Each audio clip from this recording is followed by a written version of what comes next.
equals does your device need fixing? We offer a free diagnosis. We pick up and deliver right to your door, no calls or travel needed. We send you a quote before repairing, and only go ahead if you approve it. Easy, transparent, and professional. Link in description. To start, gather your tools, a screwdriver, new switches, and a cloth for cleaning.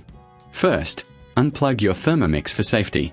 Next, remove the screws on the base using your screwdriver. Keep these screws in a safe place. Once the screws are out, gently lift the base to access the internal components. Take a moment to clean any dust or debris inside.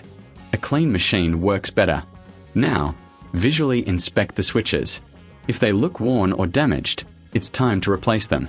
Carefully disconnect the old switches from their connectors. Connect the new switches, ensuring they fit snugly. Once connected, double-check your work. Reattach the base by aligning it properly and securing it with the screws.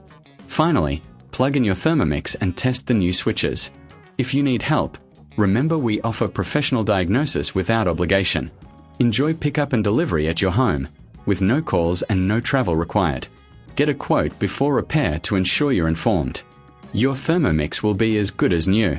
Does your device need fixing? We offer a free diagnosis. We pick up and deliver right to your door, no calls or travel needed. We send you a quote before repairing, and only go ahead if you approve it. Easy, transparent, and professional. Link in description.